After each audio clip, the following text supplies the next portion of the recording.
आज की इस क्लास में हम जानने वाले हैं संख्याओं की तुलना करना, छोटी संख्या, बड़ी संख्या, आरोही, अवरोही, पूर्ववर्ती, परवर्ती और अंकों से ऐच्छिक संख्या प्राप्त करना।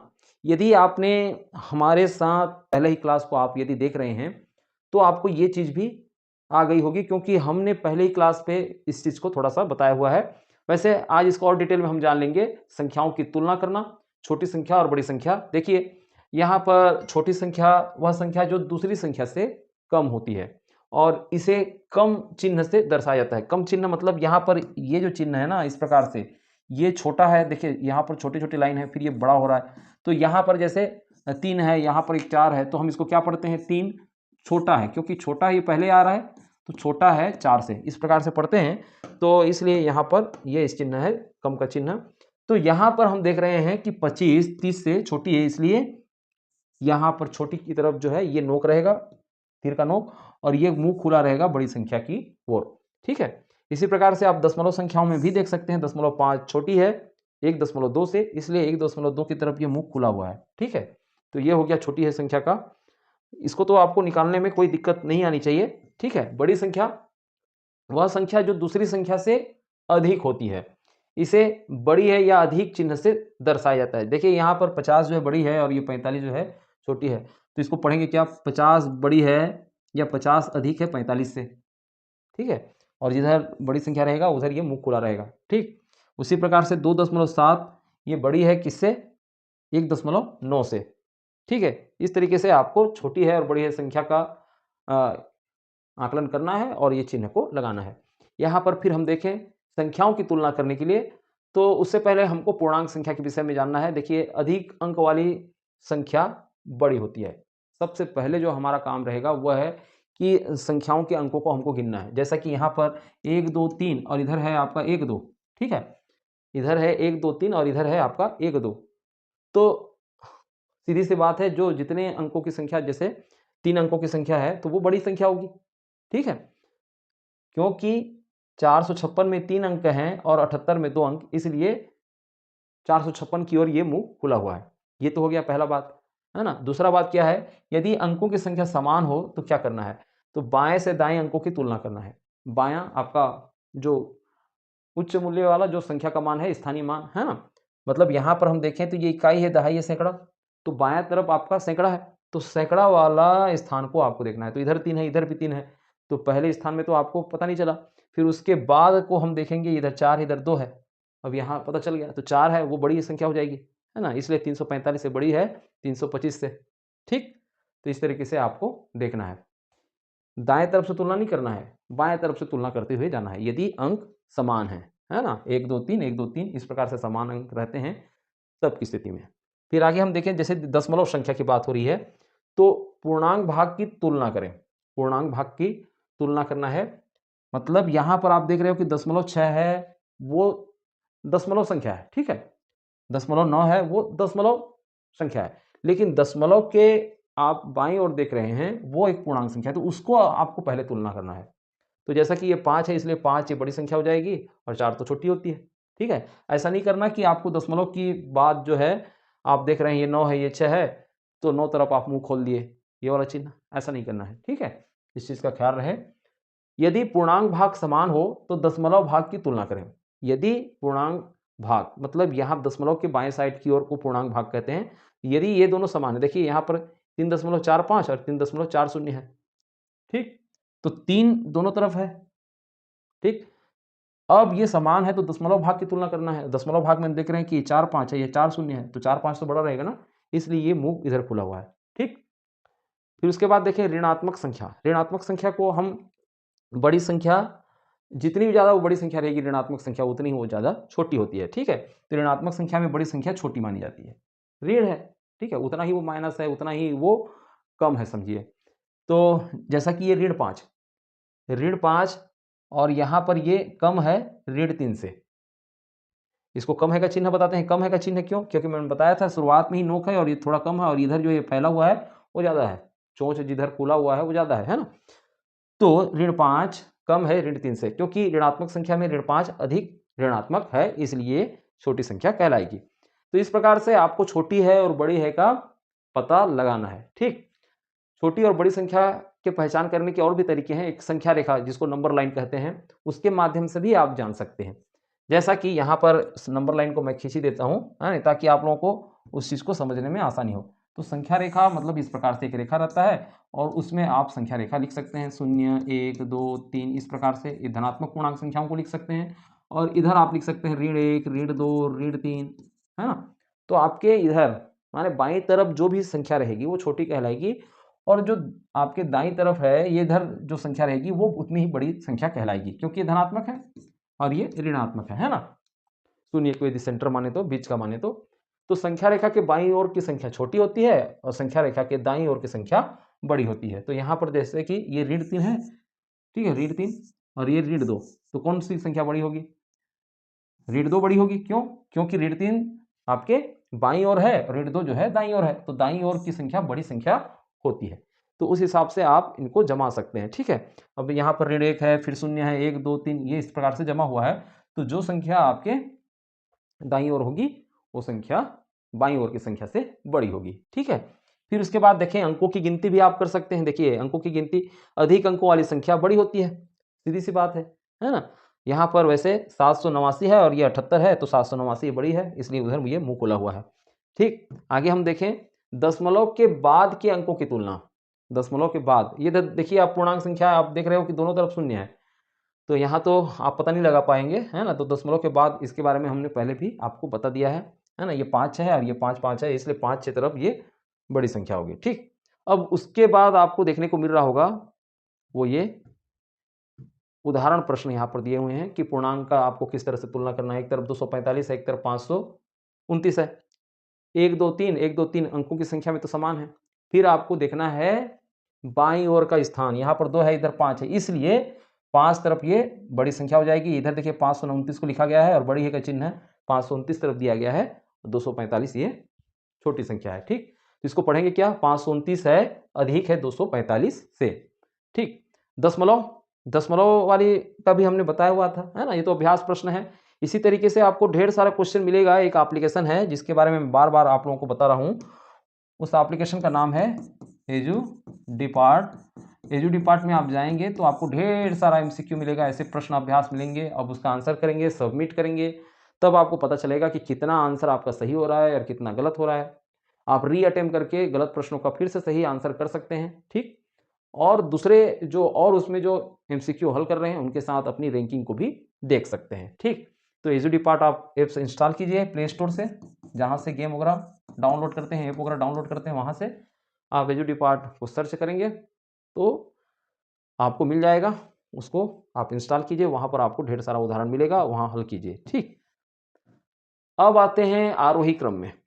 आरोही क्रम जिसे असेंडिंग ऑर्डर भी कहते हैं। तो इसमें करना क्या रहता है?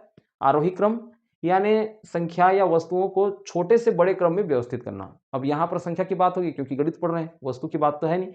तो संख्याओं में सबसे छोटी संख्या को पहले लिखना, फिर उससे बड़ी, फिर और बड़ी, और आखिर में सबसे बड़ी संख्या को लिखना होता है। तो इसे हम बढ़ते हुए क्रम भी कहते हैं, ठीक। यहाँ पर देखिए संख्याएं में 2 है, 5 है, 8 है, 12 है, 15 ये बढ़ रहा है, इसका मान लगातार बढ़ रहा है। दशमलव में हम देखें तो 0.2, 0.5, फिर आपका 1.1 और 1.8, ये इस तरह से ये बढ़ रहा है मान, ठीक। अक्षर में ए बी सी डी है ना, कैपिटल लेटर में हम देखते हैं कि ये पहला नंबर का है, फिर दूसरा, तीसरा, ये तो अक्षर की बात हो गई। ऋणात्मक संख्या में हम देखें तो ऋण 10, ऋण 5, 0, 5, 10, है ना। जो संख्या जितनी ज़्यादा ऋणात्मक में जितनी बड़ी संख्या रहेगी वो उतनी ही छोटी होती है, ऋण यदि रहे तो, है ना। तो इसलिए सबसे छोटी आपका ऋण 10 है, फिर ऋण 5 है, ये इस प्रकार से ये आगे बढ़ा है, ठीक। अवरोही क्रम यानी डिसेंडिंग ऑर्डर, जिसमें आपको बड़े से छोटे में व्यवस्थित करना है। सबसे पहले बड़ी संख्या को लिखना है, फिर छोटी संख्याओं को लिखते जाना है, ठीक।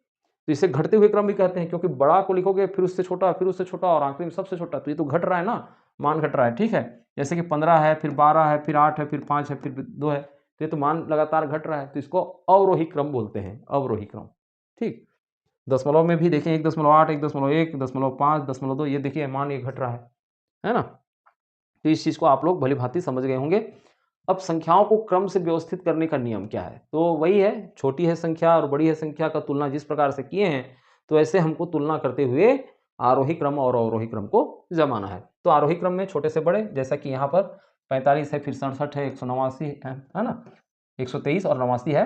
तो 45, 67, 89 और 123 ये छोटे से बड़े ये आगे निकला है। और अवरोही में बड़े से छोटे, यानी 123 को पहले लिखे, फिर 89, फिर 67, फिर 45 को हम लिख रहे हैं, ये हुआ। दशमलव संख्याओं में भी जब आप दशमलव के क्लास में आएंगे तो आपको और भी स्पष्ट करेंगे कि दशमलव को किस तरह से लिखा जाता है और किस तरह से पढ़ा जाता है और उसका मान किस तरह से रहता है, ये इसके बारे में। फिलहाल पूर्णांक संख्या और फिर पूर्णांक भाग और दशमलव भाग की तुलना करना है आपको। यहाँ पर देखिए शून्य है, ये शून्य है, फिर ये एक आ गया, फिर ये एक आ गया पूर्णांक अंक में, है ना। तो जिसमें ज़्यादा मान रहेगा पूर्णांक अंक, वो उतनी बड़ी संख्या होगी। ठीक है, तो ये हुआ। और ये अवरोही क्रम में इसको फिर जमा दिया है। ऋणात्मक संख्या की भी बात वही है, अभी आपको संख्या रेखा के माध्यम से बताया हमने, है ना। ऋणात्मक संख्या में देखिए ऋण 10 ये सबसे छोटी है, फिर ऋण 5 उससे बड़ी है ना। ऐसे अभी बताए थे ना आप लोगों को ये संख्या रेखा में। तो ऋण 10 और ये इधर से होते हुए ऋण 5 और ये 0। तो देखिए ऋण 10 जो है आपके बाईं ओर है और दाईं ओर है आपका ऋण 5। तो दाईं ओर की संख्या बड़ी होती है, ये आप लोगों को हमने अभी अभी बताया है। ठीक है, फिर उसके बाद हम देखते हैं यहाँ पर उदाहरण प्रश्न भी हैं। इन चीज़ों को आप देख सकते हैं, इसका लिंक हम डिस्क्रिप्शन में डाल देंगे। ये वाले पेज में आप पहुँच करके इसको और आराम से आप देख सकते हैं। ठीक, अब आते हैं आपको संख्या बनाने के तरीके, है ना। अधिकतम संख्या प्राप्त करना, दिए गए अंकों को आरोही क्रम में व्यवस्थित करें और उसके बाद अंकों को उलट कर लिखें। ठीक है, या दिए गए अंकों को अवरोही क्रम में व्यवस्थित करें, ऐसा भी यदि रहता तो बड़ी संख्या या अधिकतम संख्या आप प्राप्त कर सकते थे। अभी आप लोग नहीं समझे होंगे ना। देखिए अंकों का समूह देखिए 3, 5 और 1 है। तो आपको आरोही क्रम में लिखना है, यानी 1 और 3 और 5 ऐसा लिखना है। और फिर क्या बोल रहा है, उसके बाद अंकों को उलट कर लिखें, 5, 3, 1 ऐसे लिखें, ऐसा बोल रहा है। तो जो संख्या आपको मिलेगा वो क्या होगा, अधिकतम संख्या आप प्राप्त कर सकते हो दिए गए अंकों की सहायता से। अब इसी को ऐसा भी लिख सकता था ये कि दिए गए अंकों को अवरोही क्रम में लिखिए। तो अवरोही क्रम में लिखिए माने यहाँ पर 5 फिर 3 और 1 इस प्रकार से लिख देते तो वही संख्या क्या होती, दिए गए अंकों से अधिकतम संख्या प्राप्त करना हो जाता। न्यूनतम संख्या प्राप्त करना में दिए गए अंकों को आरोही क्रम में व्यवस्थित करना है। ठीक है, और यदि पहला अंक 0 है तो उसे दूसरे स्थान पर रखना है। किस तरीके से, उदाहरण से आप समझेंगे। जैसा कि यहाँ पर वही है, अंकों का समूह 5, 3 और 1 है। तो यहाँ पर आरोही क्रम में लिखेंगे, तो 1 आ गया, फिर 3 आ गया, फिर 5 लिखे हैं, तो ये सबसे छोटी अंक हो जाएगी। यदि इसी में यदि आपका 0 भी शामिल रहता तो आपको 1 लिखना रहता, फिर उसके बाद 0 को लिखना है, फिर 3 और 5 को लिखते, तब जाकर के छोटी अंक होती 4 अंकों की, है ना। और इसमें क्या बोल रहा है, यदि पहला अंक 0 है तो उसे दूसरे स्थान पर रखें, है ना। यहाँ पर ये 0 को आप पहले स्थान पर नहीं रख सकते। 0 यदि शामिल है आपके अंकों में तो उसको दूसरे स्थान में रखेंगे। पहले स्थान में क्यों नहीं रख सकते, क्योंकि पहले ही स्थान में यदि रख देते 1, 0, 1 और 3, 5 तो 0 का कोई मान नहीं रहता, उसका कोई महत्व नहीं है। और इसको हम मानते हैं 3 अंकों की ही संख्या 135। ठीक है, तो 0 का इस्तेमाल नहीं हुआ और आपके प्रश्न में ऐसा नहीं रहेगा। आपको 0 यदि दे दिया है अंकों में तो उसका भी इस्तेमाल करना है, इसलिए क्या करेंगे, 0 को 1 के बाद रखेंगे। ठीक, तो संख्याओं की तुलना ये हो गया। और इससे महत्वपूर्ण क्वेश्चन हम जैसा कि देख पा रहे हैं, ये वाला लिंक आपको नीचे में डिस्क्रिप्शन में मिल जाएगा, घबराने की बात नहीं है। जहाँ पर ये एमसीक्यू है और एमसीक्यू के साथ साथ आप देख रहे हैं कि किस तरह से क्वेश्चन पूछा जा रहा है। निम्न में से सबसे छोटी संख्या कौन सी है, छोटी संख्या कौन सी है, कैसे पता लगाएंगे, पहले तो अंकों को गिनेंगे। वैसे हम देख रहे हैं कि सभी 4 अंकों की संख्या है, तो यहाँ फिर आपको पता नहीं चलेगा। फिर आपको देखना है ये जो बड़ी स्थान है, यहाँ पर हम देख रहे हैं सब 7 है। फिर उसके बाद सैकड़ा वाला स्थान में देखते हैं, तो यहाँ पर आपको बी नंबर का जो ऑप्शन है 1 आया है ना, तो यही सबसे छोटी अंक होगी, है ना। सैकड़ा में क्या आया है, 1 आया है, फिर इधर 4 है, इधर 9 है, इधर 5 है, तो ये तो बड़ी हो गई, है ना। तो बी ऑप्शन इसका राइट आंसर होगा। तो इस तरीके से आपको जानना होता है। ठीक है, अब ये छोटी संख्या है तो आप तो आराम से जान लेंगे, यदि थोड़ा सा लंबा बड़ा अंक रहता तो थोड़ा आपको कन्फ्यूजन होती। तो इसलिए ये तरीका आपको अपनाना है, समझना है कि किस तरह से हल किया जाता है। 6 अंकीय छोटी से छोटी संख्या और 4 अंकीय बड़ी से बड़ी संख्या में अंतर। देखिए सीधे तौर पर आपको नहीं पूछेगा कि किसमें क्या घटाना है। 6 अंकों की छोटी से छोटी संख्या 1 लिखेंगे और इसको 6 अंकों की संख्या बनाएंगे, 1, 2, 3, 4, 5, 6। ठीक है, 1 लिखेंगे और इसको 6 अंकों की संख्या बनाने के लिए 5 शून्य डालना होगा। फिर आगे हम देखें 4 अंकों की बड़ी से बड़ी संख्या, यानी 4 बार 9 लिखना है, तब ये बड़ी संख्या हो जाएगी। यानी छोटी संख्या बनाने के लिए आपको शून्य का इस्तेमाल करना होगा और बड़ी संख्या बनाने के लिए आपको हर बार हर स्थान पर 9 लिखना होगा। अब इसको जो है आप हल कर लेंगे। ठीक, ये ऐसे ही उधारी लेते हुए आगे बढ़ता है और 10 में 9 गया तो फिर 1 आया, फिर ये आपका 9 बचा है, 9 में 9 गया तो 0, 9 में 9 गया तो 0, 9 में 9 गया तो 0। अब ये 10 जो है दे दिया है एक उधारी यहाँ, तो ये 9 बचेगा, है ना। तो ये आपका 90,001 ये इसका उत्तर आ जाएगा। ठीक है, अब आगे देखिए यहाँ पर अंकों 7, 2, 4, 8 तथा 0 से बनने वाली बड़ी से बड़ी 5 अंकीय संख्या जब एक अंक एक ही बार प्रयोग हो, माने एक ही बार आपको प्रयोग करना है एक अंक को और बड़ी से बड़ी संख्या आपको बनाना है, तो करना क्या है, इन अंकों को हमको अवरोही क्रम में लिखना है। अवरोही क्रम में मतलब सबसे पहले 8 लिखेंगे, फिर 7 लिखेंगे, फिर 4, फिर 2 और फिर 0। ये इस प्रकार से हम बड़ी 5 अंकीय संख्या बना सकते हैं। और देखिए हर बार एक अंक जो है एक ही बार इसका प्रयोग हुआ है। ठीक है, तो इस प्रकार से आपको बनाना रहता है ना। आगे हम और देखेंगे यहाँ पर 5 अंकीय बड़ी से बड़ी विषम संख्या जो अंकों 3, 5, 7, 9 और 0 से बनाई जा सकती है। देखिए यहाँ पर एक ट्रिकी कर दिया है, वो क्या है कि आपको बनाना है बड़ी से बड़ी संख्या लेकिन विषम संख्या होनी चाहिए। वैसे हम देखें इसको यदि बनाते तो हम क्या बनाते, बड़ी से बड़ी संख्या बनाने के लिए सबसे पहले हम बड़े अंकों को लिखते, है ना, फिर क्या लिखते, 9 के बाद 7, फिर 5 और फिर 3 और फिर 0 लिखते। ठीक है, तो ये बड़ी संख्या बनती, लेकिन ये इकाई में इसका 0 है जो कि सम संख्या का गुण है। सम संख्या में 0, 2, 4, 6, 8 ये होना चाहिए इकाई में, तो ये सम संख्या हो गया। जबकि हमको पूछा है विषम संख्या, पूछा है विषम संख्या बनाने के लिए कहा है, तो क्या करें हम अदला बदली कर दें। ठीक है, 9, 7, 5 और फिर 0 को सामने ले आते हैं और 3 को बाद में कर देते हैं, तो ये हो जाएगा 97,503। ठीक है, तो ये इस प्रकार से इसको बनाया जा सकता है। तो विभिन्न अंकों से बनी न्यूनतम संख्या और 6 विभिन्न अंकों से बनी अधिकतम संख्या का अंतर है। देखिए विभिन्न अंकों से बनी न्यूनतम संख्या आपको लिखना है तो आपको कम मान वाले अंकों का इस्तेमाल करना होगा। किसका किसका, शुरुआत में 0 का तो इस्तेमाल नहीं कर सकते, तो 1 कर दें, फिर 0 लगा दें, फिर 2, 3, कितने अंकों का, 7 विभिन्न अंकों का बोल रहा है, 7 का, है ना, तो 3, फिर 4, फिर 5, 6 और ये 7। ठीक, और फिर क्या बोला है कि 6 विभिन्न अंकों से बनी अधिकतम संख्या आपको लिखना है, तो आपको फिर करना रहेगा 9, फिर 8, 7, 6, 5, 4 और 3, ये इस प्रकार से कितना अंक का हो गया ये 6 अंकों का पूछा है ना, और ये ऊपर का हम तो 8 अंकों का लिख दिए। ठीक है, तो हम यहाँ पर एक घटाना पड़ेगा, हमको ये घटाना पड़ेगा और यहाँ पर भी हमको एक चीज़ घटाना रहता, 6 अंकों का आपको लिखना है, इसलिए 9, 8, 7, 6, 5 और ये 4, 1, 2, 3, 4, 5, 6। ठीक, अब इनके बीच में क्या करना है, इनका अंतर निकालना है, तो आप अंतर कर देंगे, क्या आ जाएगा, 6 में 4 गया 2, 5 में 5 गया 0, अब ये 14 में 6 गया आपका 8 और ये 12 में 7 गया, ठीक, तो 5 आ जाएगा। ठीक है, और ये 11 में 8 गया तो 3 और ये 9 में 9 गया तो 0, यानी 35,802 ये इसका उत्तर हो जाएगा। तो आपको क्वेश्चन को आपको समझना है कि क्या पूछ रहा है। ठीक है, यदि आप इन चीज़ों को समझ रहे हैं कि किसको बोलते हैं अंक और कैसे छोटी संख्या बनाते हैं, कैसे बड़ी संख्या बनाते हैं, यदि आपको ये सब आता है तो जैसा भी प्रश्न घुमा के दे, है ना, आप बना लेंगे। ठीक, और यदि इन चीज़ों के बारे में आप समझ नहीं पा रहे हैं, चीज़ों को याद रखने की कोशिश कर रहे हैं, तो फिर ठीक है दिक्कतें हो जाएंगी। तो आपको समझना है, जब तक कि गणित को आप नहीं समझेंगे, आप इससे मिलता-जुलता जो भी प्रश्न है उसको नहीं बना पाएँगे। ठीक है? तो यदि इन प्रश्नों को आप देख रहे हैं और इन प्रश्नों में कोई प्रश्न आपको समझ में नहीं आ रहा है, तो ज़रूर उसको आप हमें कमेंट कीजिए, उसको लिखिए कि ये वाला प्रश्न आप समझा दीजिए, तो हम ज़रूर उसको बताएँगे। फिलहाल आज की इस क्लास में बस इतना ही। लगभग सारे प्रश्न इसी से मिलते-जुलते हैं, जैसा कि अभी आप लोगों को बताया गया है। तो मिलते हैं अगले क्लास में।